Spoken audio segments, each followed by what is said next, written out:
Assalamualaikum warahmatullahi wabarakatuh. Waalaikumsalam warahmatullahi wabarakatuh. Ya, hari ini kita lanjut materi minggu kemarin. Jadi di minggu kemarin kita membahas tentang jenis-jenis router. Nah, hari ini kita akan membahas fokus di fungsi router tersebut. Tapi sebelum itu, apakah presentasi saya bisa kelihatan di sisi kalian? Kelihatan, Pak. Kelihatan ya. Mungkin suara saya agak terganggu sedikit karena di sini ada satu server yang lagi menyala. Dari tadi saya coba shutdown, belum berhasil. Mungkin beberapa menit lagi perangkat ini akan berhasil shutdown ya. Tapi sambil menunggu itu kuliah tetap saya lanjutkan. Mudah-mudahan suaranya tidak terlalu mengganggu dari sisi suara saya yang sampai di sisi kalian. Oke, hari ini tentang routing konsep. Jadi salah satu peran dari router itu adalah penentuan jalur yang harus dilalui oleh suatu paket data untuk sampai dari source ke destination. Nah, minggu kemarin saya sudah jelaskan bahwa router itu memiliki dua fungsi. Yang pertama, router itu berfungsi untuk menentukan jalur terbaik untuk meneruskan paket data ya, berdasarkan informasi dari routing table-nya. Kemudian fungsi kedua, dia memiliki kemampuan untuk memforwarding paket. Sehingga dengan kemampuan memforwarding paket tersebut, maka paket data yang diproduksi oleh komputer source itu bisa diteruskan dari satu network ke network yang lain hingga pada akhirnya dia sampai ke final destination-nya.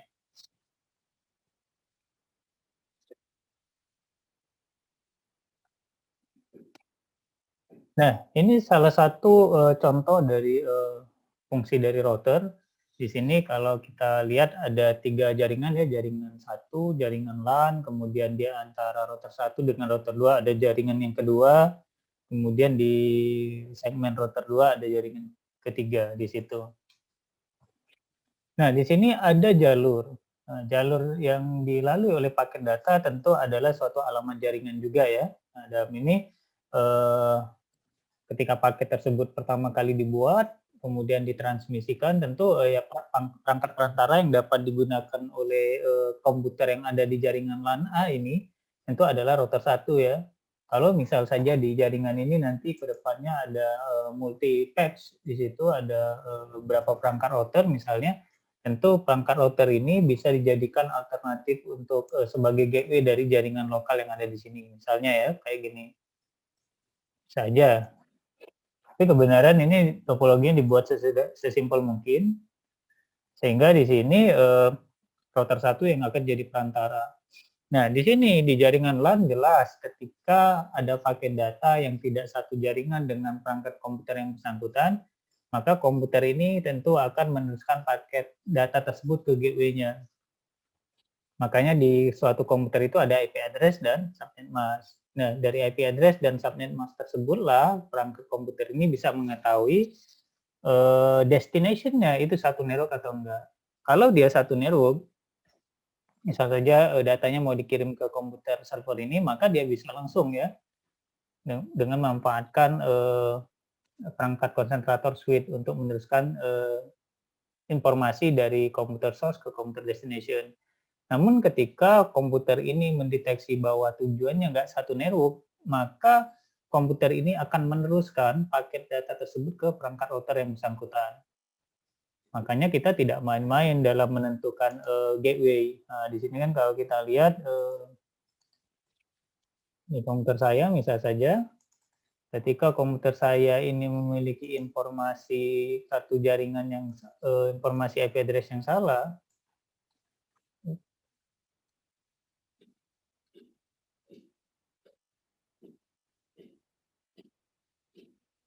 di sini misalnya yang ini ya, salah misalnya dalam memasukkan informasi gateway di sini, karena di jaringan saya cuma ada satu komputer yang berfungsi sebagai gateway, yaitu IP 192.168.88.1. Nah, ketika IP ini salah, maka komputer saya tidak akan bisa berkomunikasi ke komputer yang ada di luar jaringan yang saya miliki sekarang. Nah, begitu juga yang di sini. ketika IP address-nya salah, router 1, maka tentu komputer ini walaupun dia akan meneruskan ke gateway yang dimilikinya, tetapi ternyata gateway yang dimiliki oleh jaringan lokal ini tidak pernah ada misalnya. Sehingga paket yang dibuat, informasi yang dibuat oleh komputer source ini nggak akan pernah sampai ke tujuan. Nah, makanya kita harus pilih gateway yang memang perangkat tersebut berfungsi sebagai gateway, yang memiliki kemampuan untuk memforwarding paket. Sehingga nanti ketika paket data tersebut diteruskan ke router 1, nah di sini router 1 dan router 2 ini sama-sama berfungsi sebagai gateway ya. Router 1 berfungsi sebagai gateway dari LAN ini. Kemudian router 1 berfungsi sebagai gateway dari router 2. Nah, ini jadi dia ada dua segmen jaringan. Jadi router 1 ini nanti digunakan oleh jaringan LAN ini sebagai gateway untuk menuju ke network 2.0 dan network 3.0. Router 1 ini juga nanti dijadikan gateway oleh router 2 untuk menuju ke network 1.0. Nah, ini. Kemudian router 2 juga sama, router 2 nanti digunakan sebagai gateway oleh network 3.0 untuk menuju ke network 2.0 dan network 1.0. Kemudian router 2 juga digunakan oleh jaringan 3.0 untuk menuju ke network yang lain. Nah, di sini router 1 dan router 2 dia akan menggunakan routing table yang ada di perangkat tersebut untuk menentukan base path yang akan dipakai oleh paket data tersebut. Dan selanjutnya router ini setelah dia memilih base path-nya, jalur terbaiknya ya, dia akan memforwarding paket tersebut ke tujuannya. Nah, jadi ketika paket ini masuk ke sini, ke router 1 akan mengecek di dalam tabel routing. Ini bentuk tabel routing sebenarnya. Walaupun masih recordnya masih sederhana, masih sedikit ya, cuman ada 3. Nah, di sini akan dicocokkan 192 tujuannya misal saja 3.0, maka akan dilihat di sini yang mana informasi routing table yang menyimpan tentang jalur untuk menuju ke alamat network 192.168.3.0. Nah, di sini ada 192.168.3.0/24 PIA. Nah, ini gateway-nya, PIA ini gateway. Next hop istilahnya ya, ada yang nyebutnya gateway, ada yang nyebutnya next hop. Next hop berikutnya. Nah, jadi next hop itu adalah alamat router berikutnya untuk menuju ke jaringan 192.168.3.0. Nah, ini bisa dilihat di sini nih, next hop-nya. Jadi next hop dari router 1 untuk menuju ke 3.0 adalah router 2. Nah, agar bisa berkomunikasi dengan router 2, tentu ini akan menggunakan suatu IP address. Nah, IP address 192.168.2.2 ini adalah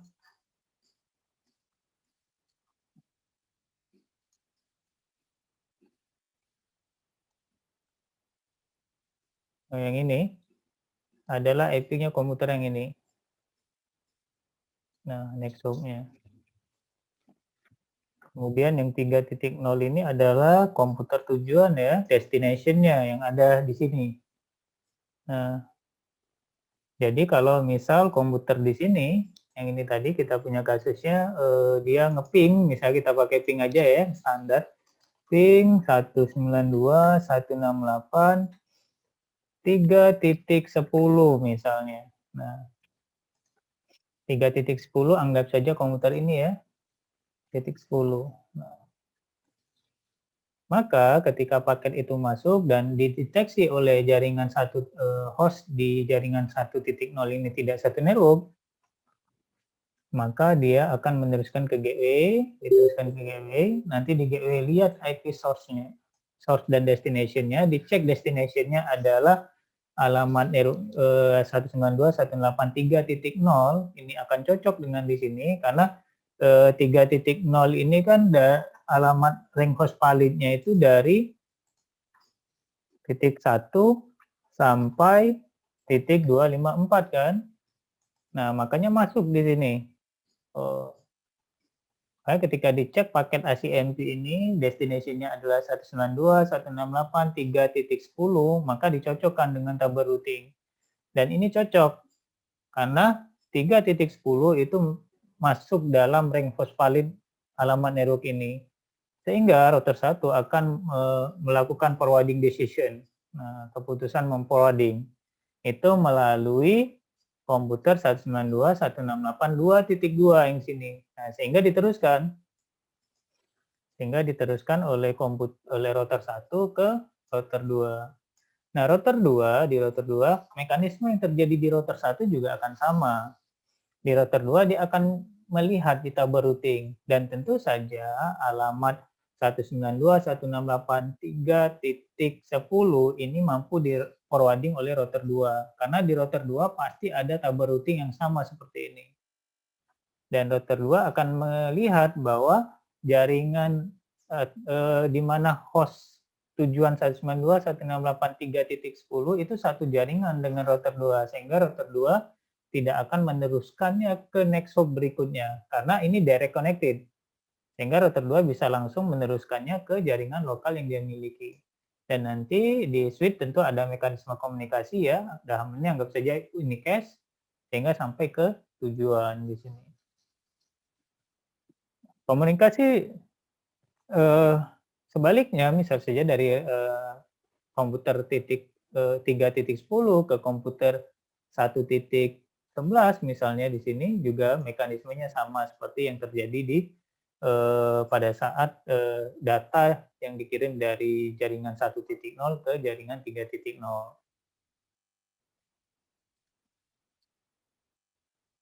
Nah, tadi adalah tabel routing ya. Ini tabel routing. Tabel routing ini tentu harus dibuat. Jadi ini harus dibuat. Jadi mulai dari yang di sini, ini semuanya dibuat baik dibuat oleh sistem operasi. Nah, ini dibuat semua. Dia tidak serta-merta ada isinya. Tentu isinya pun nanti disesuaikan dengan informasi di jaringan tempat perangkat tersebut berada. Nah, untuk membuat tabel routing, nah di sini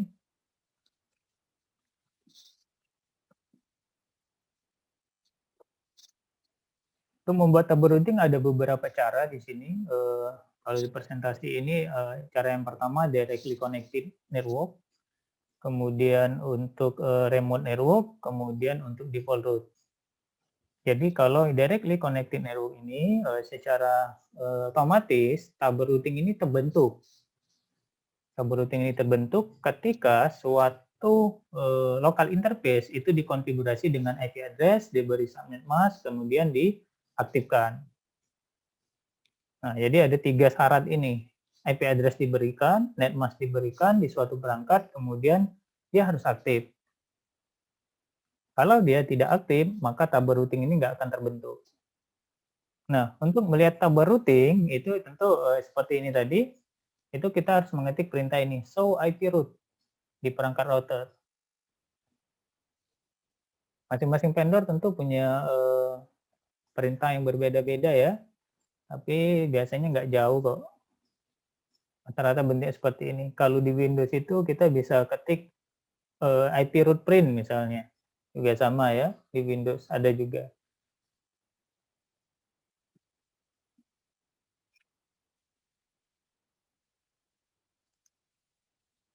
Nah, nanti setelah kita ketik perintah ini, maka akan tampil tabel routing seperti ini. Nah, jadi kalau kalian mau coba, silakan pakai Cisco Packet Tracer, karena ini tentu modul yang saya pakai, modulnya Cisco. Jadi informasi setiap perangkat jaringan yang dipakai ini tentu menggunakan sintaks-sintaks Cisco. Jadi misal saja kita ambil yang legacy saja ya, yang lama 1841 dan itu ini ringan.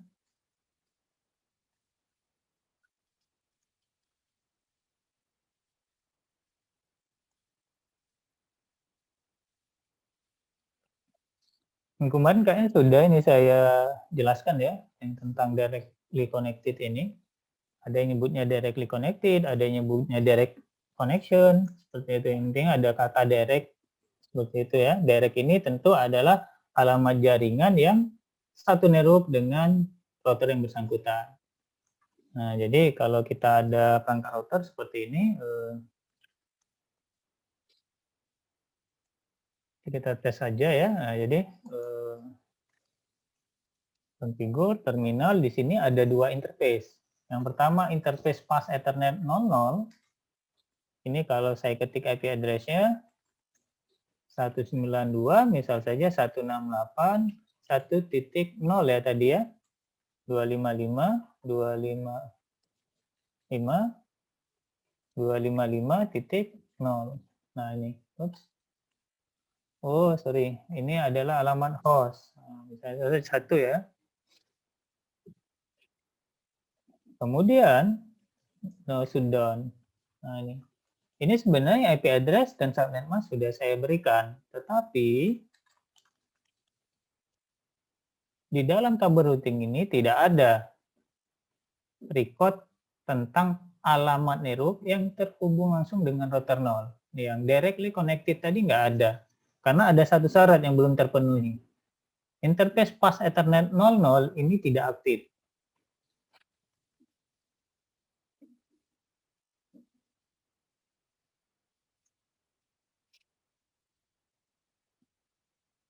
Nah, di sini kita bisa lihat dari protokolnya down. Nah, ini bisa dilihat ya, yang down ini berarti kan interface-nya mati nih kondisinya. Walaupun IP address-nya sudah saya set. Nih. IP address-nya sudah saya set, kemudian statusnya juga up, kemudian metodenya pengalamatannya dengan statik di sini, tapi posisinya down. Nah, sehingga kita coba di sini, saya coba aktifkan ya. Tentu interface jaringan itu kalau dia bisa aktif kalau dia dihubungkan dengan perangkat yang lain, apakah itu intermediate device ataukah itu end device. Nah, jadi tinggal dipilih aja mau pakai intermediate device atau end device. Nanti sesuaikan dengan tujuan perangkat yang kalian gunakan ya. Bisa saja di sini saya pakai switch misalnya ya. Tadi pas Ethernet 00. Nah, ini sekarang setelah di pas Ethernet 00 itu saya hubungkan dengan perangkat yang lain, dia statusnya akan jadi hijau seperti ini dan kemungkinan besar dia akan up protokolnya. Nah, ini. Nah, jadi tadi IP address, subnet mask, dan kartu jaringannya harus aktif, dan ini sudah aktif. Sehingga ketika saya munculkan tabel routing tadi, maka di sini akan ada satu tabel routing. Dan ini directly connected. Nah, ini. Directly connected. Kemudian ketika saya buat IP address yang kedua, 01, dan alamat networknya misal saja, dari yang slide tadi aja ya, saya lihat dulu berapa alamat networknya. Oh, 2.0. Nah, ini. Anggap saja ini 2.1 ya. Nah, ini 1. Kemudian ketika saya tampilkan, do show IP route, ini nggak ada. Karena dia tidak terhubung dengan perangkat yang lain, sehingga interface ini posisinya tidak aktif. Karena tidak ada signal yang ditransmisikan, sehingga kartunya non-aktif. Nah, misal saja di sini, saya hubungkan misal saja ya kasusnya dengan perangkat yang lain. Perangkat end device. Ini tentu kita akan pakai kabel cross ya. Nah, ini kan dari host dengan perangkat router. Kalau dengan switch tentu kita akan pakai kabel strike. Nah, di sini kalau kita lihat kondisinya down. Down ini bukan berarti jenis kabelnya salah, bukan berarti ada kesalahan dari sisi end device. Tapi di sini kalau kita lihat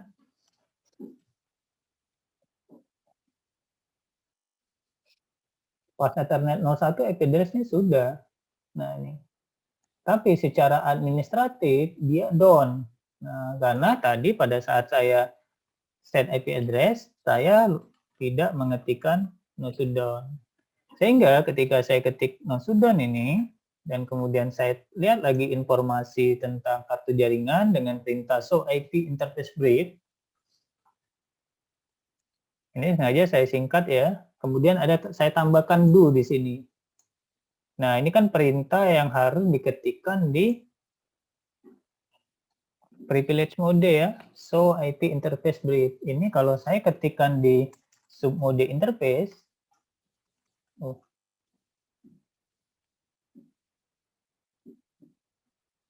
Ini misalnya saya ketik di sini. Ini di submode interface saya ketik show IP interface brief. Ini nggak dikenal perintah ini karena perintah ini harus diketik di privilege mode. Di sini harus diketik show IP interface brief. Namun kalau yang seperti itu harus saya ketik di privilege mode, sedangkan saya sekarang masih ada kepentingan di submode interface, kan bisa jadi nih pada saat sekarang saya mau merubah IP address, mau melakukan beberapa konfigurasi, tapi sebelum konfigurasi saya lanjutkan, saya ingin lihat misalnya di informasi tentang IP address di perangkat tersebut. Nah, kita bisa buat dengan menambahkan perintah do untuk mengeksekusi perintah-perintah yang ada di dalam privilege mode. Sehingga saya ketik do show IP interface brief. Nah, seperti ini. Jadi bisa saya di sini bisa kelihatan. Nah, ini sudah up semua. Nah, sekarang saya coba lihat tabel routing yang directly connected do show IP.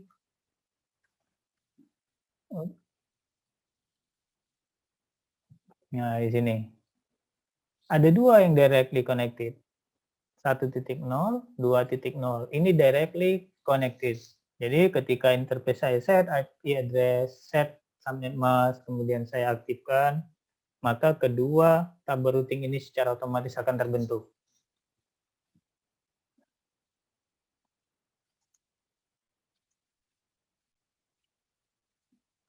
Kemudian untuk perangkat yang lain juga sama ya, karakternya juga seperti ini. Kemudian ada remote network. Nah, remote network ini adalah alamat jaringan yang tidak directly connected dengan router. Router di sini harus diberi pengetahuan tentang jalan untuk menuju network tersebut.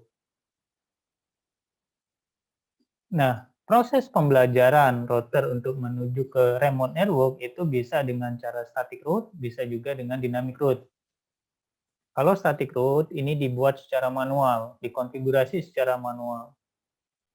Tentu oleh seseorang ya. Tapi sekarang statement seseorang itu sudah bias ya.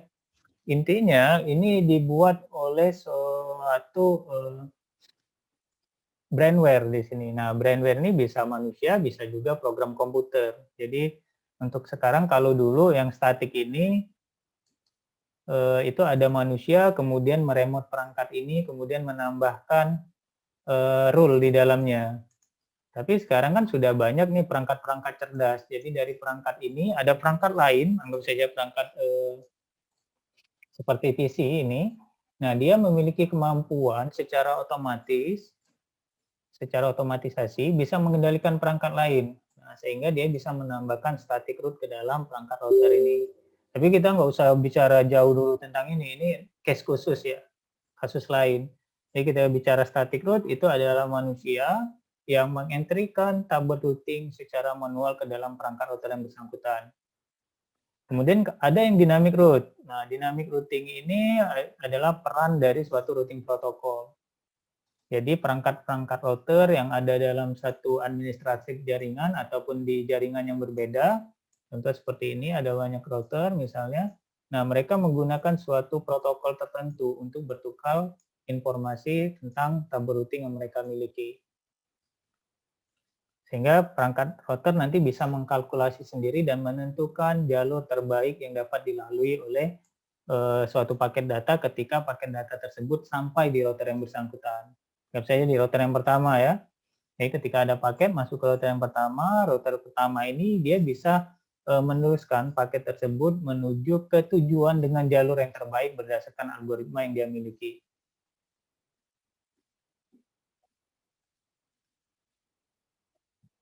Kemudian ada default root. Nah, default root ini jika di dalam suatu tabel routing itu tidak ada tabel yang cocok dan terakhir di dalam tabel routing itu ada default root, maka seluruh traffic yang tidak cocok tadi dengan tabel routing yang ada selain dengan default root ya, itu akan diteruskan ke default root.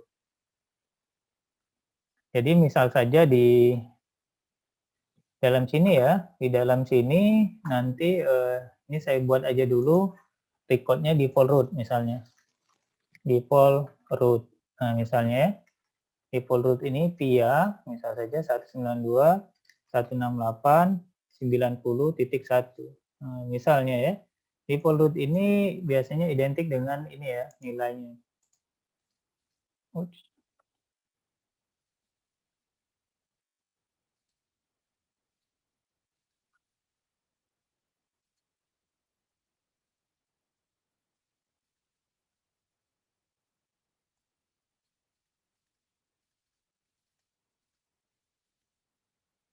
Nah, default root ini ya ini kan bahasa kita ya. Kalau bahasa komputer default root itu seperti ini bentuknya. Bahasa router 0.0.0.0/0. Nanti akan ada yang record seperti ini ya. Via misal saja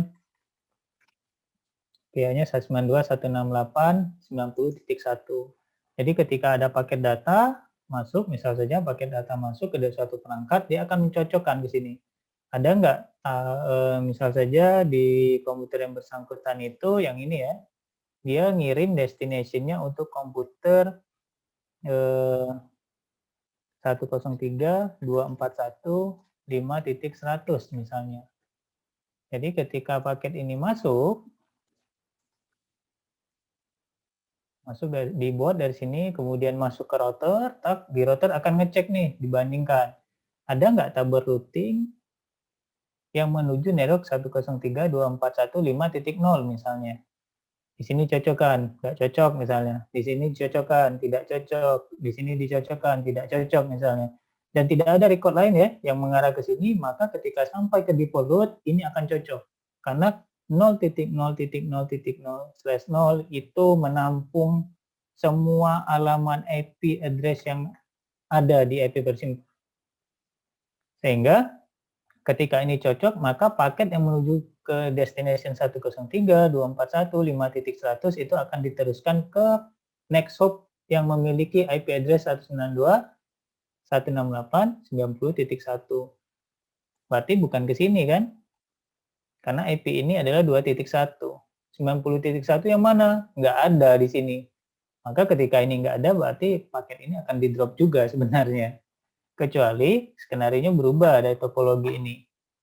Di topologi ini ada perangkat yang IP-nya ini misal, maka gateway intinya gateway itu ataupun next hop itu ini harus aktif, hostnya harus ada. Kalau dia nggak ada, maka paket data yang kita diteruskan oleh suatu router itu akan di drop pada akhirnya. Nah misalnya ini ya. Nah ini 192.168.90.1 yang di sini. Maka ketika masuk ke sini, router 1 akan mengarahkannya ke sini. Nah, 192.168.90.1. Selanjutnya, ketika sampai di router tambahan ini, nggak ada urusan lagi sama router 1. Apakah paket 24 paket yang menuju alamat ini sampai atau enggak misalnya. Itu nggak ada urusan lagi dengan router 1 karena router 1 sudah meneruskannya memperwading ke 90.1. Selanjutnya urusan router tambahan ini. Kalau dia ada tabel routingnya, maka dia bisa memperwadingnya. Tapi kalau tidak ada, ini akan dihapus paket ini. Berarti router 1 tadi memilih perangkat yang salah, karena di router tambahan ini nggak bisa meneruskan ke tujuan. Nah, jadi ini sebenarnya punya peran semua perangkat ya yang ada di antara dua host yang sedang berkomunikasi.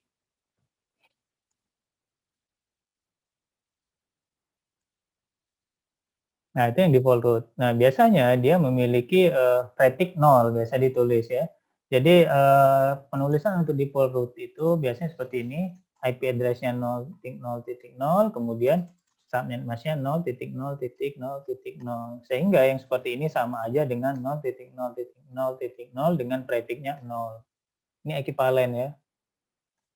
Nah, ini adalah IP address, yang ini adalah subnet masknya, dan kemudian dalam bentuk prefix, penulisan dalam bentuk prefix adalah seperti ini.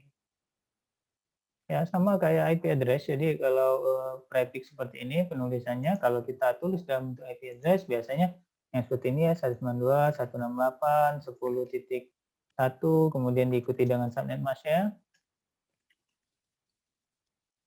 Kemudian kalau kita mau buat dalam bentuk prefix, maka alamat ini adalah 192.168.10.1/24. Nah, ini kan sama sebenarnya. Nah, ini. Format ini sama dengan format yang di sini, format yang di sini sama dengan yang di sini.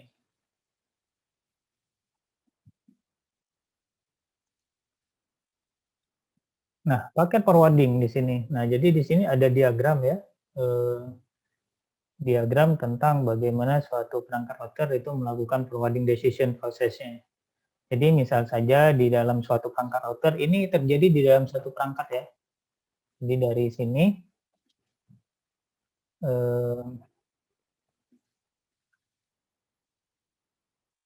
nah ini terjadi di dalam suatu perangkat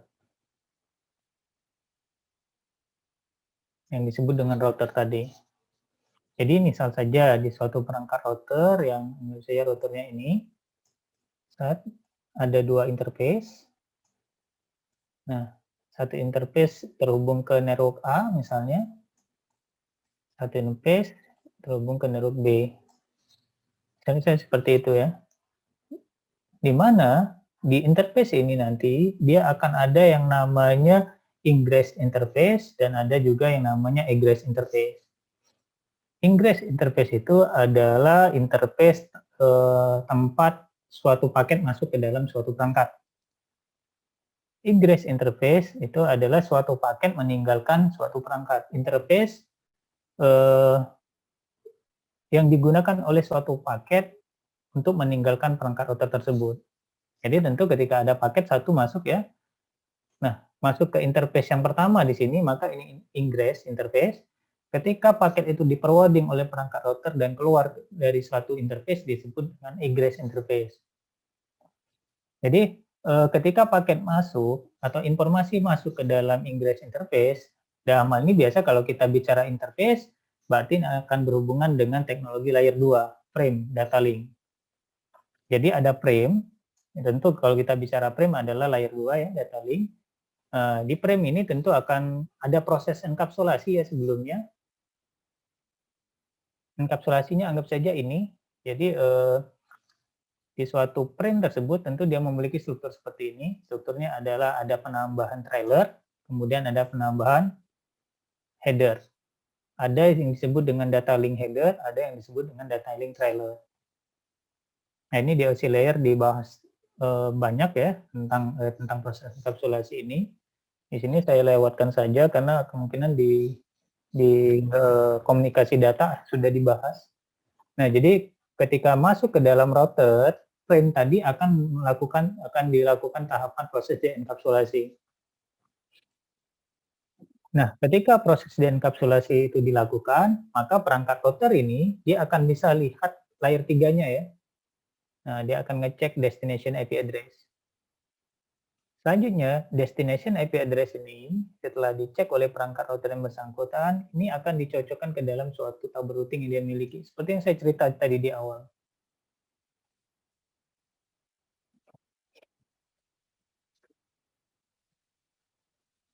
Router akan memeriksa alamat IP tujuan di header paket. Nah, ini header paket. Jadi, saya hapus ya ini ya.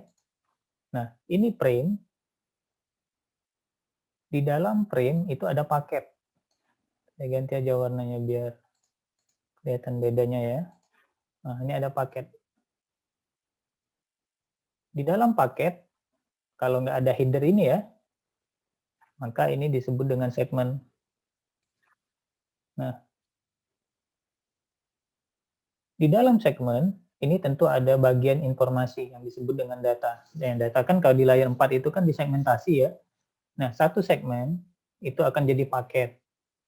Nah, berarti kalau bagian terkecil dari paket itu adalah segmen. Nah, di dalam segmen ini tentu adalah bagian terkecil dari informasi yang ditransmisikan. Anggap saja kalau kita punya coklat nih, kalau kita bicara coklat ya, biasanya coklat itu terdiri dari chunk ya. Setiap anggap saja silver queen, di dalam silver queen itu kan ada potongan-potongan coklat ya dengan ukuran tertentu. Nah, segmen itu mirip seperti itu. Anggap saja informasi itu coklat, ketika mau didistribusikan, dalam artian mau kita konsumsi misalnya, maka coklat itu kita potong satu-satu kan. Kita nggak mengkonsumsinya langsung utuh, misalnya saja coklat, saya sebut merek ya, Silver Queen tadi misalnya, yang panjangnya 30 cm ataupun 25 cm, nggak mungkin 25 cm itu harus kita makan. Kita potong kecil-kecil. Ada juga yang segmen juga seperti itu. Kita segmentasi coklat itu, sehingga kita bisa memprosesnya dengan nyaman, dengan baik, dengan efektif, seperti itu. Data pun juga sama. Ketika kita punya data besar, nggak serta-merta kita kirim langsung satu gelondongan. Data tersebut kita segmentasi, kita potong jadi ukuran yang kecil. Anggap saja ada informasi utuh satu, ketika disegmentasi jadi 10. Nah, 10 segmentasi. Nah, satu satuan segmentasi tadi dienkapsulasi di sini. Di layer 3 diberi IP address satu segmentasi tadi. Nah, dari sini, dari paket ini nanti dicocokkan dengan tabel routing dari suatu perangkat. Ketika misal saja router menemukan routing table yang cocok dengan paket tersebut, maka router akan meneruskan, meneruskan ke tujuannya. Nah, tujuannya di sini terkadang satu segmen dengan perangkat yang bersangkutan, atau tujuannya di remote network yang berikutnya. Jadi misal saja ketika perangkat router meneruskan ke tujuan, nanti akan ada dua kondisi. Kondisi yang pertama, ketika saya tulis lagi di awal ya, ini perangkat router, misalnya ya. Kondisi yang pertama itu ketika router meneruskan traffic tersebut langsung ke tujuannya. Nah, ada kasus seperti ini. Nah, langsung ke PC. Tapi ada kasus PC ini tidak satu jaringan dengan perangkat router yang bersangkutan. Dalam artian di sini perangkat tujuan itu berada di remote network. Anggap saja ini router yang punya saya sekarang. Kemudian ini adalah destination-nya. Namun antara router yang bersangkutan dengan destination dia tidak terhubung langsung. Tak ada jaringan lagi. Nah, ini. Nah, terhubung langsung seperti ini. Maka di sini akan ada dua kondisi. Kondisi yang pertama, yang atas tadi ya, kita bisa lihat di sini, di yang poin 4. Jadi ketika dia terhubung langsung dengan seperti ini, maka router akan melakukan enkapsulasi lagi. Nah, jadi data yang sudah di-enkapsulasi, kan ini di-enkapsulasi tadi kan, dia akan melakukan enkapsulasi lagi. Di mana proses enkapsulasi ini akan keluar dari interface egress-nya. Nah, ini kan egress.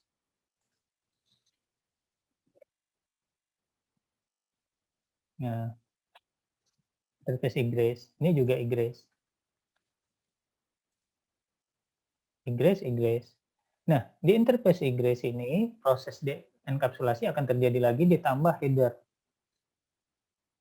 Header data link. Dibentuk lagi ya, yang sudah dienkapsulasi dibentuk lagi. Selanjutnya, kalau dia direct, maka bisa langsung dikirim ke tujuan. Nah, pada saat penambahan header ini, kita sudah tahu ya, penambahan header ini adalah penambahan informasi tentang source MAC sama destination MAC. Jadi kalau dia direct seperti ini, source MAC-nya, source MAC itu akan sama dengan MAC address egress-nya. Destination MAC ini akan sama dengan MAC address target. Nah, isinya seperti ini. Namun, kalau seandainya dia berbeda segmen, berarti masih ada perangkat layar 3 lain di antara dua perangkat yang mau berkomunikasi ini, dalam artian ada router kedua di sini, maka perangkat router yang ini ya, masih ya, perangkat router yang ini dia akan melakukan enkapsulasi lagi, di mana source MAC dari data link ini itu adalah MAC address egress-nya, destination MAC address ini adalah MAC address ingress. Nah, jadi kan tadi saya cerita ada ingress, ada egress kan. Nah, ini kalau dari sudut pandang router 1 dan router 2, ini adalah ingress ya. Nah, interface yang di sini ingress. Maka destination MAC address di sini, ini akan ada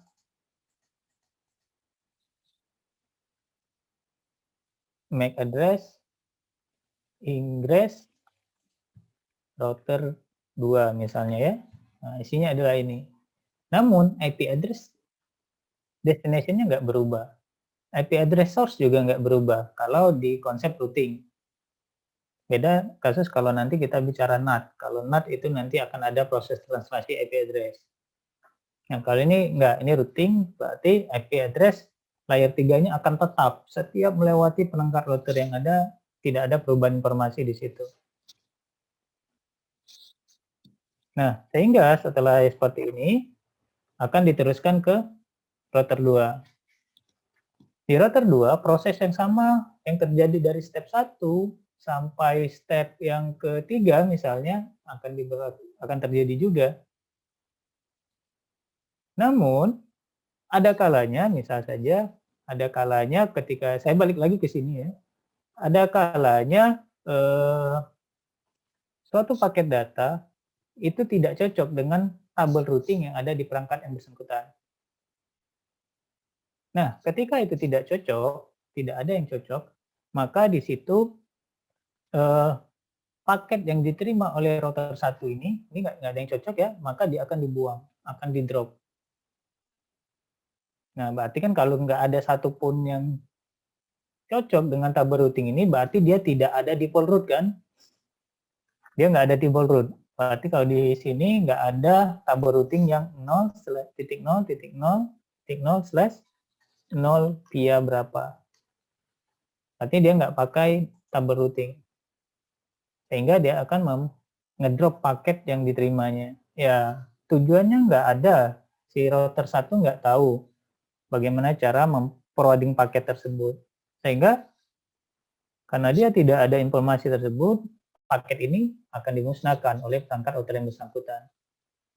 Nah, akibatnya perangkat source tadi mengirimkan data ke destination nggak akan pernah sampai. Karena paket datanya sudah dihancurkan oleh perangkat router ini. Dan juga router 2 juga akan melakukan proses yang sama dari 1 sampai 4, atau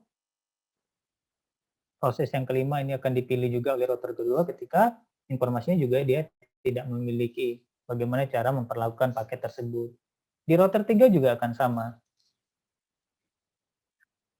Nah, itu aja mekanisme forwarding decision dari suatu perangkat router.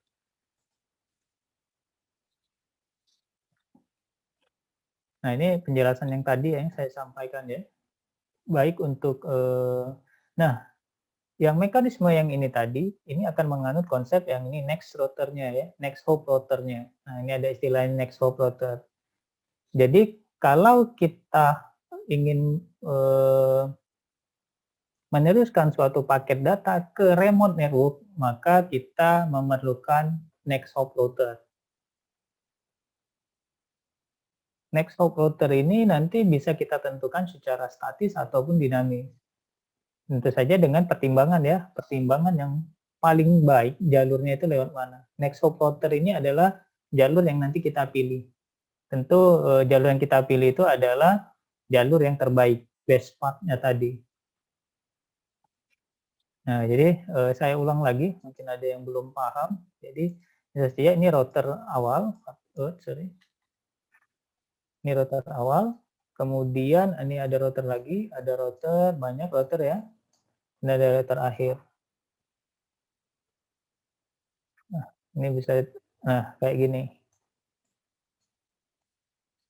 Nah, yang disebut dengan remote network, kalau dari sudut pandang router ini, itu adalah jaringan yang tidak satu network dengan perangkat yang bersangkutan. Berarti remote network itu yang ini, yang ini, yang ini, yang ini.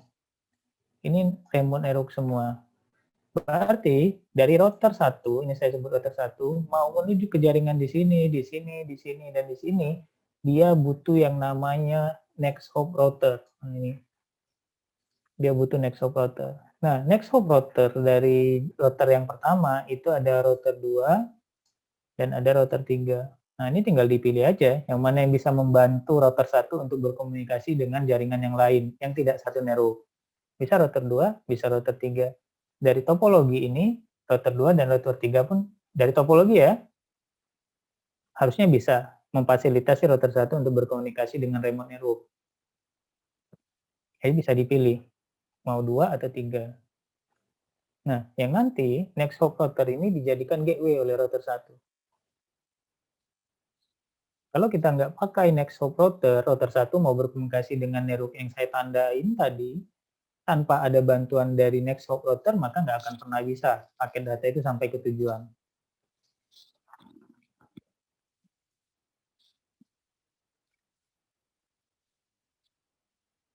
Oke, kalau ada pertanyaan silakan.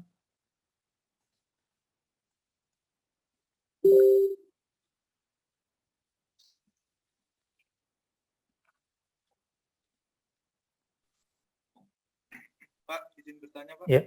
Ya silakan Ahmad. Mau nanya yang tentang default router tadi Pak. Kan Bisa. default router itu 0, trafficnya 0. Itu Pak, Iya. kan di tiap router tuh kita kenapa enggak default router semua Pak? Jadi nggak perlu statik lagi itu Pak. Itu ada pengaruh enggak Pak? Berpengaruh nanti dengan flow-nya. Jadi dari paket aliran paketnya ya. Jadi kalau misalnya kayak seperti ini,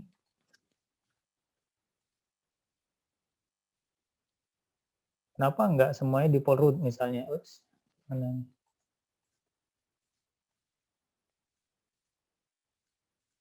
Mana ini bentar ya? Kenapa semuanya nggak default route misalnya? Kita nggak bisa. Default route itu nanti ada kondisi tertentu sehingga kita pakai default route. Jadi kalau kayak seperti ini,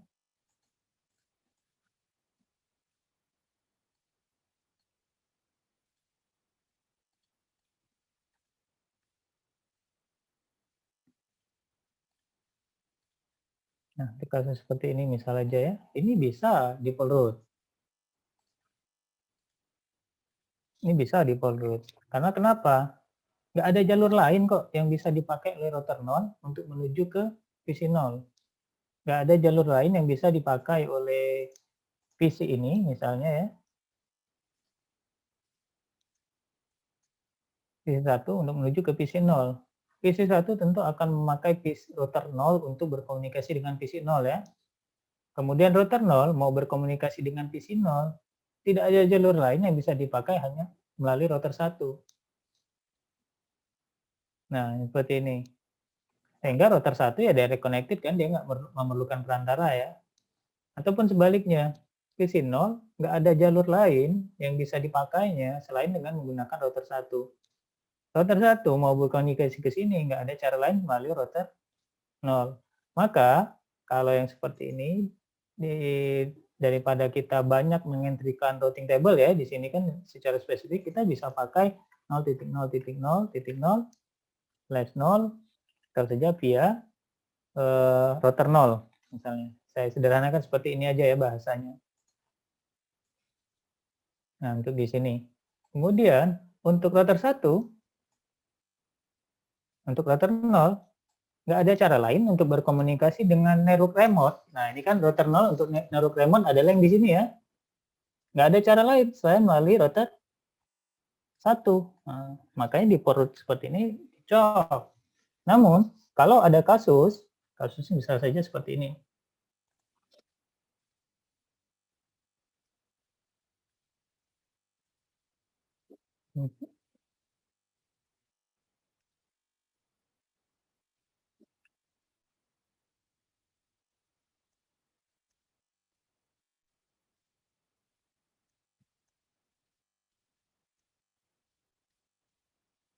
Ini tadi seperti ini ya.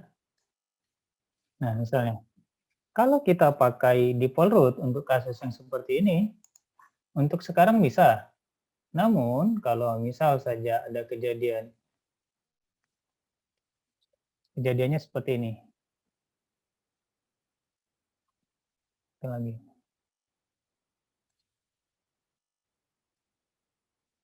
Nah, misalnya ya, ini saya tambahkan 1, ini 2, ini 3, ini 4, ini 5 misalnya. Kalau seandainya kita pakai seperti ini, untuk kasus sekarang, kalau mau berkomunikasi dengan IP address yang di sini misalnya ya, nah ini ada IP address.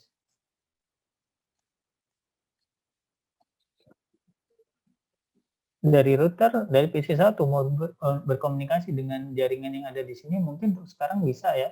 Jadi dari PC1 masuk ke switch diteruskan ke router 0 punya default routing, dalam artian mau tujuannya kemana pun, itu lewat router 1. Router 1 bisa meneruskan ke perangkat yang ada di sini misalnya.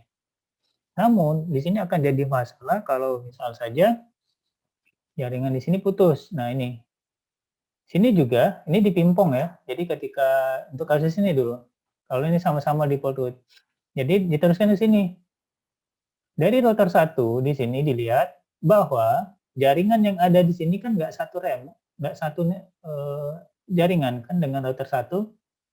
Dan sedangkan router 1 di sini kita isi default root. Berarti mau IP berapapun, itu akan diteruskan ke router 0. Maka diteruskan ke sini terus nih. Dipimpong kayak gini, bolak-balik terus. Beda kalau misal saja di router 1 itu ada misalnya kalau mau menuju ke network 23 ya, ini anggap saja 23 ya, 2 dan 3 ya. Kalau mau menuju ke network 23 itu via router 3.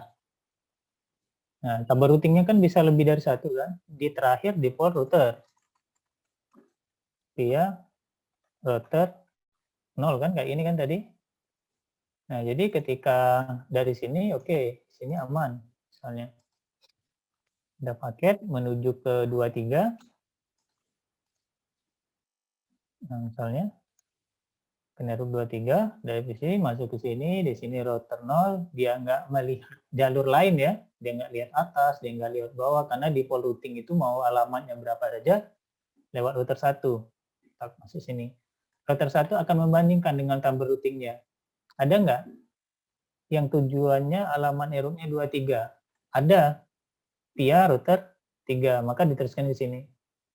Sampai ke tujuan. Coba bayangkan kalau baris ini nggak ada. Yang ini nggak ada ya. Yang 23 via router 3. Jadi ketika masuk ke switch, masuk ke router ini akan meneruskan ke router 1. Router 1 akan lihat 23 ini cocok dengan 0.0.0.0. Kalau yang baris kan atas ini nggak ada. Ini via mana? Via router 0. Maka dikirim balik ke sini. Kemudian ini juga 23 itu ke sini katanya. Router 1 juga. Kalau ke 23 lewat router 0, nah terus dipimpong kayak gini. Sampai time to lead-nya habis. Kalau skenario seperti ini, masuk ke sini, 23, tujuannya 23 itu lewat router 3. Nah, maka ketika sampai di router 3, maka paket itu akan diterima oleh jaringan yang ada di sini. Nah, kemudian kalau misal saja PC0, ini PC0 mau ngirim ke yang jaringan di sini misalnya. Nah, ini bisa untuk kasus ini sampai nih ke sini. Sampai. Tapi kalau seandainya ada segmen lain, nah ada segmen lain di sini. Ini ada komputer juga. Nah, ini. Mana komputer ini anggap saja alamat networknya 100 misalnya ya. Saya singkat aja. Alamat hostnya 100. Jadi ketika ada paket dari PC yang di sini 100 kirim ke router akan mencocokkan ya, 23 nggak cocok kan dengan 100, kemudian masuk ke sini default root. Oh, default root berarti via router 0, maka router 0 akan sini. Nah, di sini karena ada satu, hanya 0.0.0.0/0 via router 1, maka dipimpung ke sini. Nah kan, bolak-balik aja nih. Ini dipimpung lagi ke sini. Lagi ke sini. Maka di sini harus dibuat tabel routingnya. Sehingga di sini kalau kita buat, anggap saya tabel routing yang salah ya, misalnya 100 via router 4 misalnya. Selanjutnya 0.0.0.0/0 via router 1 misalnya ya. Ini ada tabel routing yang salah. Nah, ini kalau dia salah, apa yang terjadi nih? Yang terjadi seperti ini. Dari sini, cocokkan ya di sini dengan tabel routingnya, cocoknya dengan yang ini. Diteruskan ke sini, di sini dicocokkan. Oh, 100 itu via router 4. Maka diteruskan ke sini nih. Harusnya jalur yang sesuai kalau mau menuju ke 100, router 1 itu meneruskannya ke router yang nomor 1 ini. Sehingga sampai ke tujuan. Nah, makanya nanti di routing table kalau ini dilakukan secara manual, network administrator harus paham betul dengan topologi yang mereka miliki. Kalau memasukkan tabel routing, maka akan berdampak terhadap routing decision yang akan dilakukan oleh router yang bersangkutan. Jadi enggak, kalau jaringan kita itu multi-patch, ini kan multi-patch kan? Ini multi-patch. Kita nggak bisa mengandalkan tabel routing yang default. Namun kalau jaringan kita itu di network penghujung, contoh network penghujung itu di sini nggak ada ya, network penghujung misalnya kayak gini. Nanti ada sebenarnya pembahasan tentang default route. Nah, ini. Kemudian di sini baru ada komputer ya. Maka ini saya buat anggap saja jaringan Z ya, misalnya. Ini router 8 misalnya. Nah, ini router 8. Nah, kalau untuk kasus yang di sini, maka dia sebenarnya nggak perlu kita masukkan tabel routing semua jaringan yang remote network ke dalam perangkat router 8 ini. Di perangkat router 8 ini sebenarnya cukup kita masukkan default route aja. 0.0.0.0/0 via router 4. Kan dia cuma punya satu jalan keluar kan, router 8 ini. Maka dia cukup satu aja, router 4. Jadi mau jaringannya kemanapun, anggap saja ini 100 ya, tujuannya ke sini, maka dari router 8, dia pasti akan meneruskannya ke router 4. Karena cuma satu jalur, dia nggak punya jalur lain. Baru di router 4, dia punya dua jalur untuk nyampe ke sini. Bisa lewat router 0, bisa lewat router 5. Tinggal yang mana yang dipilih. Nggak bisa dipilih di sini. Router 0, dia punya 3 jalur, bisa ke sini, bisa ke sini, bisa ke sini. Yang bisa dipilihnya ya. Yang acceptable untuk sampai ke 100 adalah melalui router 1 ataupun melalui router 1 yang saya tulis dengan tulisan hitam. Bisa ke sini. Ini bisa kan kalau dari topologinya? Selanjutnya dari sini ke router 3, ke router 2, ke router 1, ke 100. Tapi apakah ini jalur terbaik? Jawabannya tidak. Untuk beberapa parameter ini bukan jalur terbaik. Kalau dari router 0 melalui router 1, 3, 2, 1. Untuk menuju ke 100. Jalur terbaik untuk menuju 100 itu dari router 0 ke router 1 dan sampai ke tujuan. Nah, ini best part. Jadi kalau dari end-to-end communication-nya, dari komputer di sini, dengan komputer di sini, jalur terbaik itu ini. Nah, jalur terbaik yang pertama. Karena kenapa? Jalurnya pendek, cuma 4. 1, 2, 3, 4, sampai ke tujuan. Bukan berarti cuma satu jalur ini untuk sampai ke tujuan. Ada jalur yang lain. 1, 2, 3, 4, 5, 6, 7, 8, 7 ya. Ini paling panjang. Tapi data sampai kok ke tujuan. Namun tidak jalur terbaik di situ, bukan best part-nya. Nah, kemudian ada jalur lain. Bisa lewat sini, ke sini, ke sini, ke sini, lewatnya ke sini, dan sini. Bisa untuk sampai ke tujuan juga.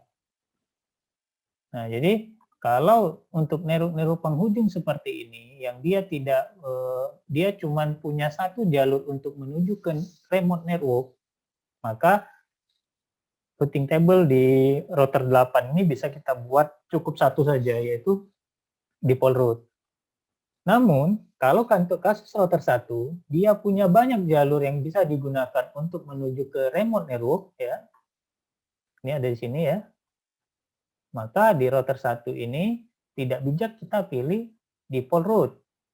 Maka kita harus buat static route di situ. Default route ini sebenarnya static route juga ya. Nah, itu harus kita buat. Atau kalau kita nggak mau pakai static route, kita bisa pakai yang dynamic route.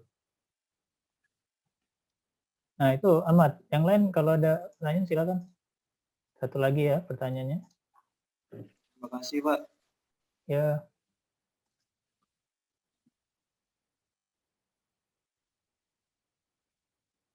Oke, kalau tidak ada saya lanjut. Nah, ini ada topologi. Jadi kalau dari topologi ini dia dual stack ya. Jadi ada IP versi 4, ada IP versi 6. Tapi untuk kita sederhanakan saja, kita nggak usah lihat dulu IP versi 6-nya, kita lihat IP versi 4. Oh ya, sorry. Nah, kita lihat IP versi 4-nya saja. Jadi slide berikutnya nanti mengacu ke topologi ini.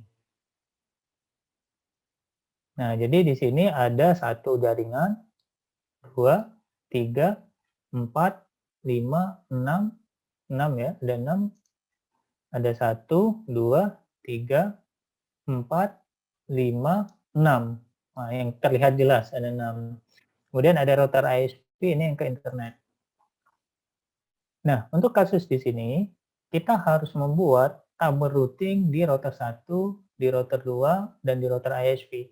Agar seluruh jaringan yang ada di dalam topologi ini bisa berkomunikasi. PC 1 bisa berkomunikasi dengan PC 3, PC 4 bisa dengan PC 1, dengan PC 2. Nah, ini harus dibuat tabel routingnya. Karena kalau kita nggak update tabel routing di router 1, ini kelihatan ya, yang menjadi backbone intermediate device di sini adalah router 1 dan router 2. Kelihatan di sini dari topologinya. Maka di router 1 dan router 2, kalau dia mau mengakomodir semua perangkat yang ada di dalam topologi ini, berarti seluruh remote network yang ada di jaringan ini harus dimasukkan ke router 1. Nah, harus dimasukkan. Sehingga di sini kita bisa lihat yang enggak direct connected dengan router 1 itu ada 3 jaringan ya. Nah, ini dari sudut pandang router 1 yang enggak direct connected. Atau gini aja, kalau bingung dengan direct connected, yang remote network di dalam jaringan ini alamat network mana saja. Nah, bisa kita kelihatan yang remote network.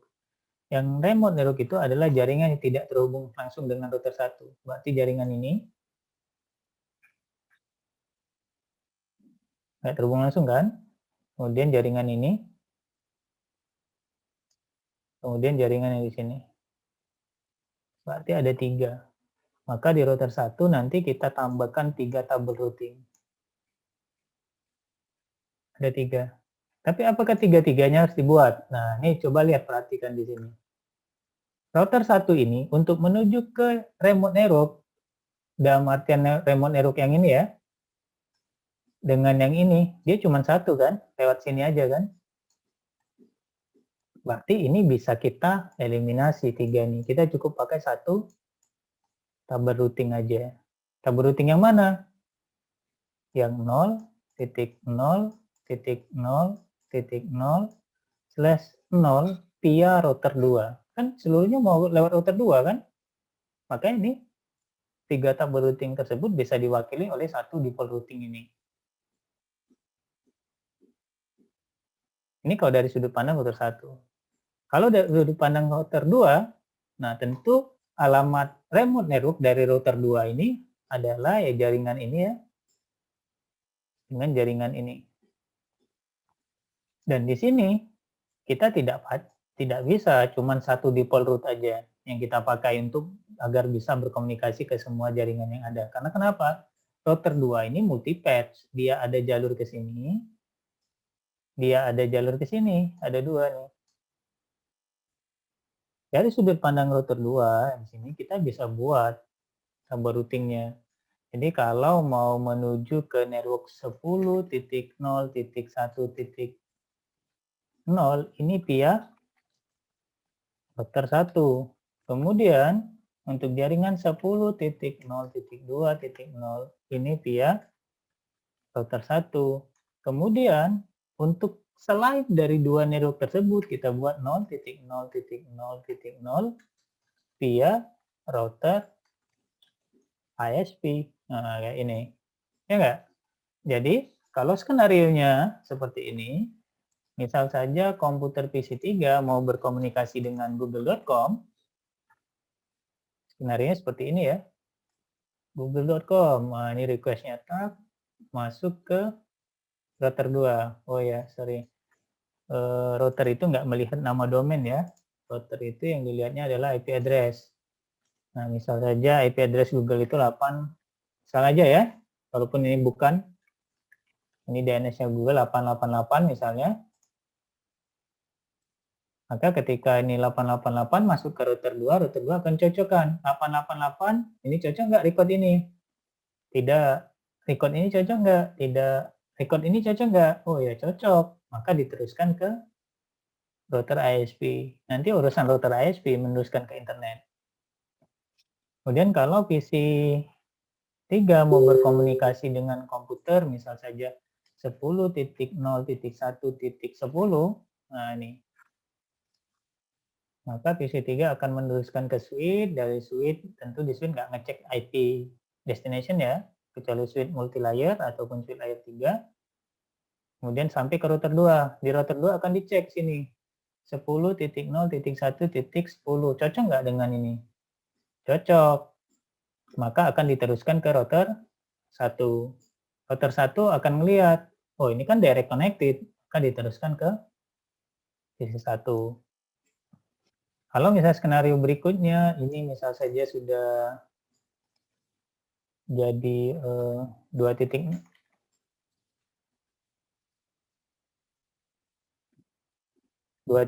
ya, nah, misalnya ini sekarang 2.10 masuk ke router 2 akan ngecek. Yang pertama cocok nggak? Tidak. Yang kedua ini cocok, oh via router 1 juga. Maka diteruskan ke router 1 dan router 1 akan meneruskan ke host yang direct connected dengan dirinya sehingga sampai ke tujuan. Nah, itu mekanisme yang terjadi di tabel routing sehingga router bisa mengambil forwarding decision-nya. Nah, itulah yang terjadi di internet sekarang ini, sehingga kita bisa meneruskan paket data yang diproduksi oleh end device kalian sampai ke server Zoom, servernya Facebook, servernya Instagram, ataupun mungkin kalau kita melakukan komunikasi end-to-end, maka ketika saya mengirim data bisa sampai ke kalian. Inilah yang terjadi. Nah, ini cara mengkonfigurasi topologi tadi ya. Ini sebenarnya belum ada tabel routing. Ini standar. Nah, ini harusnya kalian sudah tahu ini apa yang dilakukan. Di sini intinya hanya memberi IP address saja ya, IP address versi 4 dan IP address versi 6 berdasarkan topologi yang ada di sini. Router 1 ada serial 011, G000 dan G001. Nah, ini interface gigabit 0/0 desain IP address-nya ini, gigabit Ethernet 0/01 interface-nya ini, IP address-nya ini ya, IP versi 6 juga seperti ini, kemudian serial 011. Nah ini, serial 011. Nah, cara ini bisa kita pakai untuk mengkonfigurasi router 2, untuk mengkonfigurasi router ISP. Sama ya. Jadi kalau ISP ini butuh IP address di serial 011, maka kita config interface serial 011. Description-nya misal saja link to router 2 misalnya ya. Link to router 2. Kemudian IP address-nya misalnya berapa nih? 209.165.200.226. /30 berarti cuma ada dua host, 225 dan 226. Nah, ini masih ingat kan subnetting ya, /30 berarti ada dua ring host validnya. Nah, dan seterusnya, dan jangan lupa disimpan copy running config startup config. Nah, ini perintah yang dapat kita pakai untuk memverifikasi komen yang kita pasang di perangkat router Cisco. Jadi show IP interface brief. Nah, tadi kan kalau kalian lihat apa yang saya lakukan tadi, saya ketik ini show IP interface brief. Nah, saya ketik ini tadi kan adalah salah satu fitur dari Cisco untuk mempersingkat perintah. Kemudian saya ketik show IP route. Nah, tadi kayak gini aja misalnya. Ini sama. Oh, ini. Nah, atau kita bisa pakai ping. Nah, untuk IP versi 6-nya ya tinggal ganti aja IP versi 4 ganti dengan IP versi 6. Nah, ini perintah yang dapat membantu kita untuk melihat informasi dari perintah-perintah yang sudah kita lakukan ini. Jadi ada yang namanya filter comment output. Di filter comment output ini kita ada beberapa parameter yang dapat kita pakai, section, include, exclude, dan begin. Kalau section ini akan menampilkan seluruh bagian dari perintah yang kita ketikkan ya dengan perintah show tadi. Namun dia hanya akan menampilkan bagian dari perintah show tersebut yang cocok dengan ekspresi yang dipakai saja. Yang dimulai dengan ekspresi tertentu ya. Jadi misal saja di situ kita sectionnya kita ketik interface, maka dia akan menampilkan setiap entry section yang dimulai dengan kata interface saja. Kemudian ada include di situ. Include ini akan mencakup semua baris output yang cocok dengan ekspresi pemfilteran. Kalau exclude ini kebalikan ya, exclude ini kita mengabaikan, mengecualikan. Kalau begin ini akan menampilkan semua baris output yang dimulai dari suatu ekspresi tertentu. Nah, section, include, exclude, dan begin ini kombinasi nanti dengan perintah pipeline. Bukan perintah lebih tepatnya. Karakter pipeline ini. Nah, kalau dulu pernah belajar di Linux ya, kita bisa lihat mengkombinasikan dua perintah itu dengan pipeline ini. Nah, pipeline. Jadi misal saya show IP interface brief diikuti dengan symbol pipeline, kemudian kita ketik include misalnya IP misalnya. Kita akan tampil yang mengandung kata include saja di situ. Semua baris yang mengandung kata include akan ditampilkan.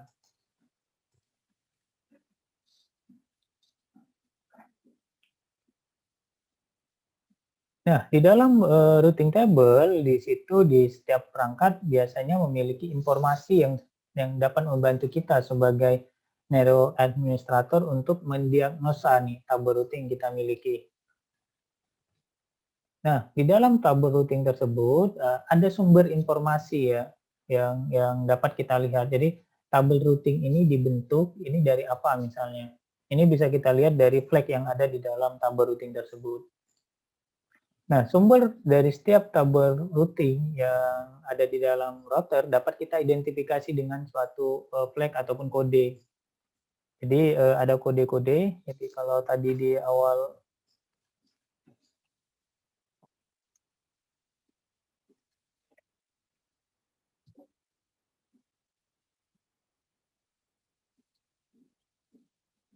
Nah, di sini kan ada flag-nya nih, ada code-nya. Code-nya C, S, I, R, M, dan seterusnya banyak ya. Nah, kita bisa mengidentifikasi suatu routing table itu apakah dibuat secara directly connected, dibuat secara statik, atau dibuat secara dinamik. Bisa kita lihat.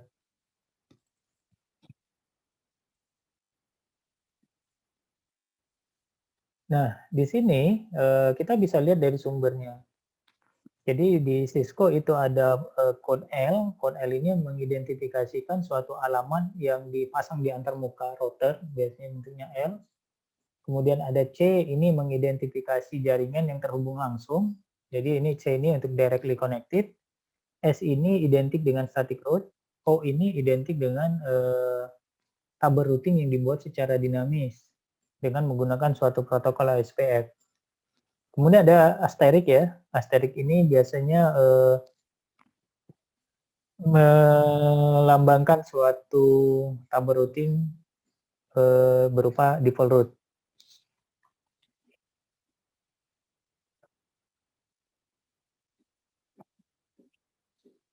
Nah, ini adalah routing table entry ya.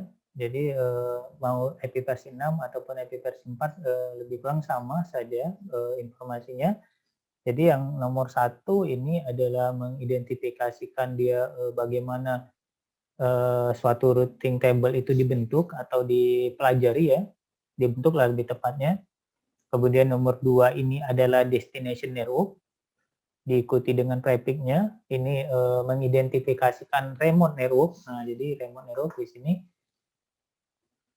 Kemudian nanti ada administrative distance. Administrative distance ini menunjukkan nilai prioritas yang nanti dipakai oleh suatu perangkat router untuk memilih rute yang disukai ya. Kemudian nomor 4 itu ada metrik. Metrik ini menunjukkan tentang nilai yang dapat dipakai oleh suatu routing protokol agar bisa mencapai remote network. Biasanya semakin kecil nilainya itu menjadi prioritas. Kemudian ada next hop ini. Nah, yang via ini biasanya next hop. Next hop ini bisa berupa IP address, bisa juga berupa interface nanti. Tapi kalau berupa interface nanti bergantung dengan jenis teknologi layer 2 yang dipakai ya. Kemudian ada route timestamp, ini menunjukkan berapa lama waktu yang telah dipakai sejak rute tersebut ditambahkan ya, atau routing table itu ditambahkan. Kemudian nomor 7 ini exit interface, lebih tepatnya kayak egress interface tadi, antar muka yang digunakan untuk memforwarding paket ke tujuannya. IP versi 6 juga sama ya. Nah, directly connected tadi, saya skip aja directly connected. Static route ini. Static route juga sama. Nah, ini cara kalau directly connected, pada intinya kita nggak perlu mengkonfigurasi lagi ya. Ketika kita menambahkan IP address di suatu interface, maka directly connected itu akan terbentuk. Nah, ini static route. Intinya di static route ini seorang administrator harus paham betul. Harus paham betul tentang jaringan yang mereka miliki. Untuk topologinya, kemudian aliran dari paket data agar bisa sampai dari source ke destination. Administrator harus tahu. Nah, ini cara mengkonfigurasi static route. Jadi kayak di router 1 kan tidak punya tabel routing untuk remote network di sini. Maka router 1 akan menambahkan remote network 10.0.4.0/24. Nah, dia akan nambahkan dengan perintah ini. Nah, IP spasi root, kemudian alamat network remote-nya, remote network IP versi 4, kemudian diikuti dengan subnet mask-nya, ini kan ada /24 ya. /24 masuk ke sini. Kemudian melalui next hop-nya. Nah, ini next hop router 1 untuk menuju ke jaringan ini tidak ada yang lain selain router 2. Maka dari router 2 ini IP network-nya dimasukkan ke sini. 10.0.3.2 kan masuk ya, 10.0.3.2, kemudian enter. IP versi 6 juga sama ya, caranya seperti itu juga. Nah, ini yang dynamic routing. Nah, dynamic routing ini digunakan oleh router untuk membentuk tabel routing secara otomatis. Di mana nanti remote network yang ada di jaringan yang mengimplementasikan routing protokol yang sama itu akan didistribusikan ke perangkat router yang membutuhkan informasi tentang remote network tersebut. Nah, di sini akan ada peran dari dynamic routing protocol. Dynamic routing protocol ini akan melakukan network discovery dan maintaining routing table. Jadi dia akan melakukan discovery, pencarian rute, kemudian routing protocol ini juga akan melakukan perawatan terhadap routing table yang telah terbentuk. Jadi kalau seandainya suatu saat ada jalur yang terputus, routing table dinamis ini akan mencari jalur yang lain.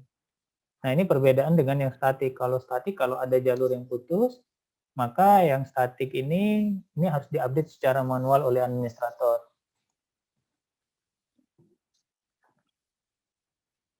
Nah, salah satu dari routing table dinamis tersebut adalah OSPF di sini. Nah, routing table ketika kita mengimplementasikan OSPF di sini akan ada flag atau code yang labelnya 0 ya. Diikuti dengan alamat dari tujuan, diikuti dengan administrative distance dan metriknya, kemudian diikuti dengan next hop-nya. Nah, next hop ini pasti selalu ada.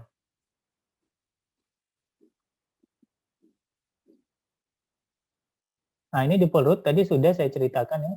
Nah, jadi kayak router 1 ini mau menuju ke network yang mana saja dia lewat router 2. Maka router 1 cukup kita entrykan satu routing table-nya saja untuk yang IP versi 4.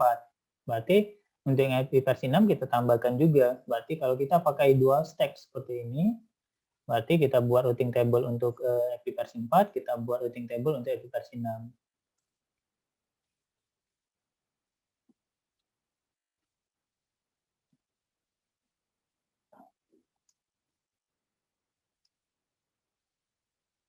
Nah, ini administrative distance. Kemarin kayaknya sudah ya. Ini saya skip aja.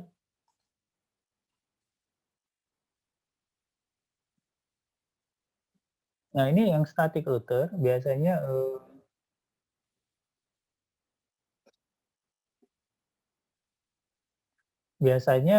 kita tidak bisa menjudge static routing itu yang terbaik, dynamic routing itu yang terbaik. Biasanya untuk jaringan yang produksi nanti ada kombinasi antara static routing dan dynamic routing.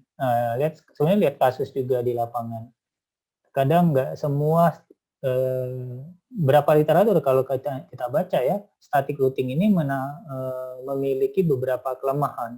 Salah satunya keributan. Kemudian tentu static routing ini tidak adaptif ya terhadap perubahan yang ada. Kesannya seperti banyak kerugian di sini. Tapi walaupun dia banyak kerugian, ada beberapa kasus di lapangan kita akan pilih static routing dibandingkan dengan menggunakan dynamic routing. Jadi biasanya untuk jaringan produksi ini kombinasi.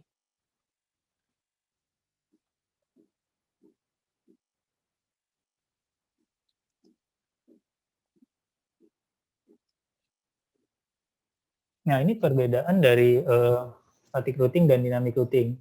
Jadi dari kekompleksitasan konfigurasinya di sini kalau dynamic routing dia lebih fleksibel, dia tidak bergantung terhadap ukuran jaringan. Namun kalau static routing, nah di sini ini akan menjadi masalah kalau seandainya ukuran jaringan kita berubah, berkembang. Berarti kita harus mengupdate secara manual di situ. Kemudian dynamic routing kalau seandainya ada perubahan dari sisi topologi, dia akan adaptif, otomatis beradaptasi terhadap perubahan dari topologi tersebut. Namun static routing di sini dia akan membutuhkan suatu intervensi dari administrator untuk melakukan perubahan terhadap static routing tersebut. Kemudian dari scalability-nya ya, kalau dynamic routing ini cocok untuk jaringan yang simple hingga kompleks.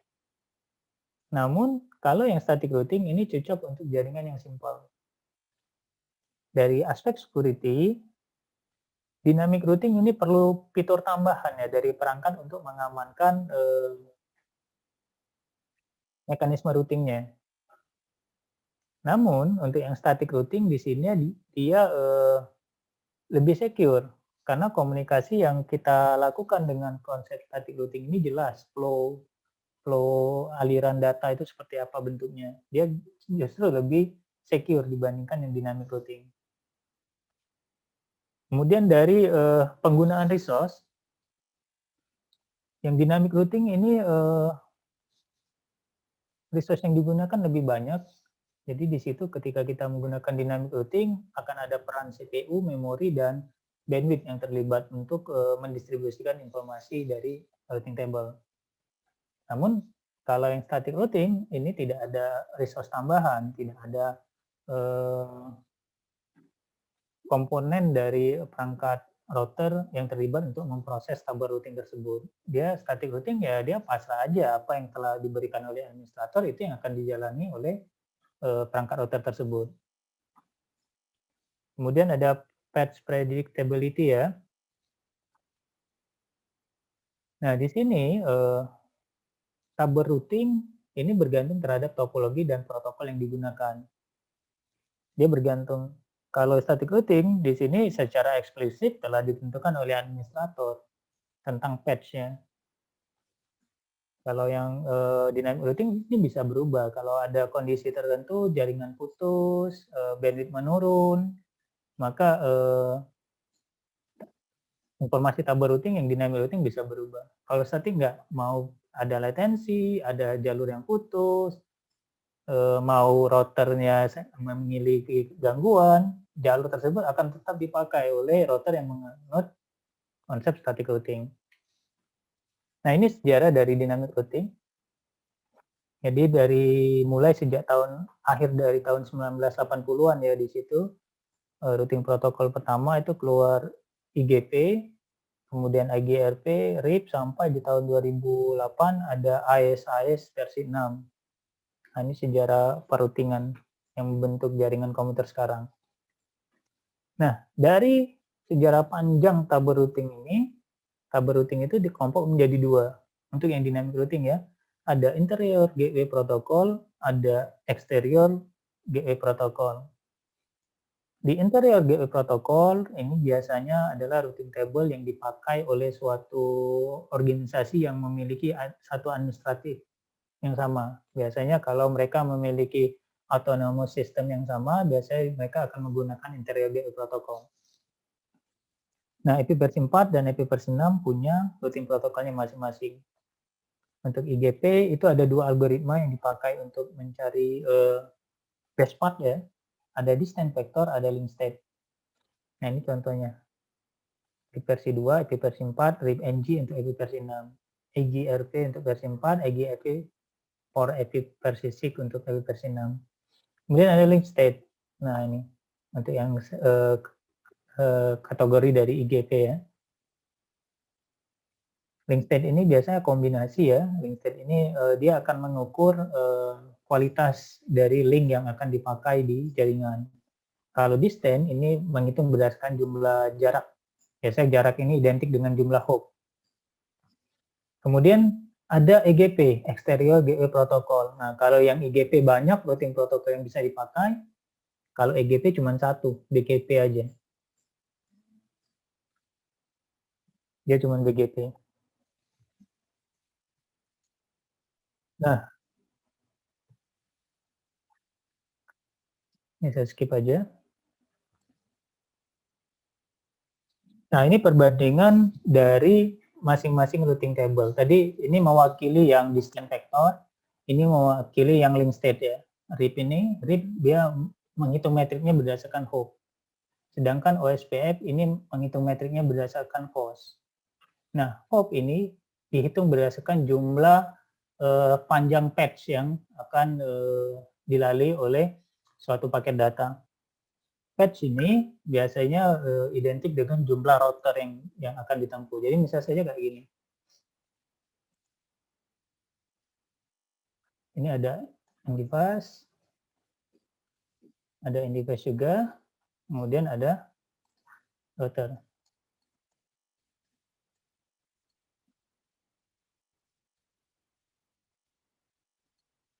Nah, ini kan ada dua jalur ya yang dapat dipakai oleh router 1 dan router 2 misalnya ya. Untuk mencapai network yang ada di sini. Router 1 ini ada dua, bisa lewat atas, bisa lewat bawah. Tapi kalau kita hitung jumlah hopnya kalau lewat bawah ini 1, ada 2. sama ya ini, misalnya ada satu lagi ya. Nah ini, ada 1, ada 2, ada 3, baru sampai ke tujuan. Tapi kalau lewat atas, ini cuma 1, 2, dan sampai ke tujuan. Nah ini jumlah hop-nya lebih pendek yang atas dibandingkan yang bawah.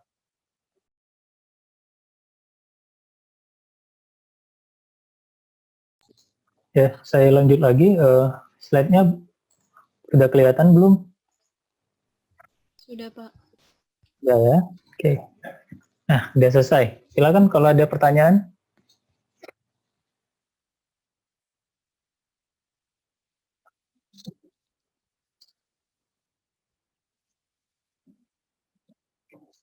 Ya, kalau tidak ada pertanyaan, minggu kemarin saya sudah invite kalian semua ya ke netakar.com ya.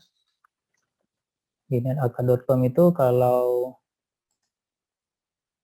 kalian cek di situ mungkin kalian akan lihat modul ENSA ya. Sorry, bukan ENSA, SRWE, switching, routing, dan wireless ya. Nah, saya buka aja yang SK. Nah yang ini. Bisa kelihatan nggak di kalian? Belum, Pak. Belum Oh, belum tampil, ya? Pak. Belum, Pak. Oke. Yang ini sudah? Sudah, Pak. Nah, nanti kerjakan semua paket tracer ya. Nanti kalian cari semua paket tracer yang ada di chapter routing.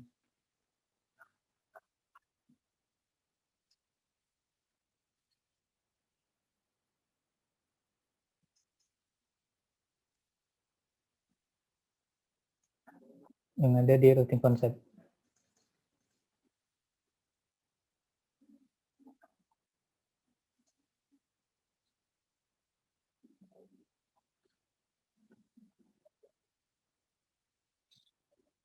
Ya, nanti baca lagi ya ini. Kemudian setiap paket tracer yang ada dalam bentuk penugasan itu kalian kerjakan.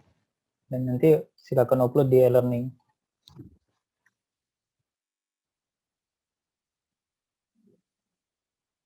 Iya, Pak.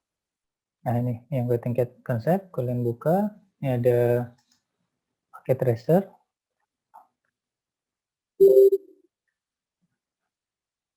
Ini apa yang saya ceritakan tadi ada di sini. Ini proses yang terjadi. Silakan nanti kalau ada yang belum paham tentang bagaimana cara kerja routing, ini dibuka lagi dan dibaca.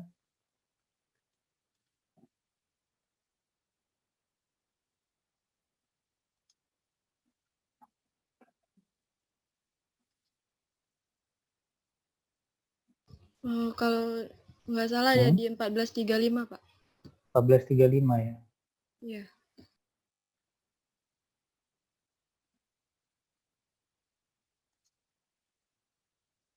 Ya.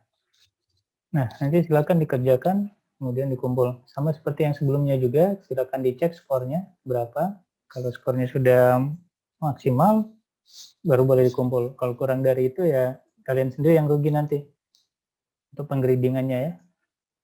Oke, terakhir kalau ada pertanyaan silakan. Untuk uploadnya itu programnya, Pak ya? Iya, Bukan. pakai tracernya aja. Tapi kalau di panduannya itu ada pertanyaan, modulnya juga di-upload ya. Baik, Pak. Ya, kalau tidak ada lagi, terima kasih telah bergabung di kuliah pada hari ini. Untuk hari ini, sampai di sini dulu. Saya akhiri dengan ucapan wassalamualaikum warahmatullahi wabarakatuh. Waalaikumsalam warahmatullahi wabarakatuh. Ya, saya pamit dulu. Baik, Pak. Iya, Pak.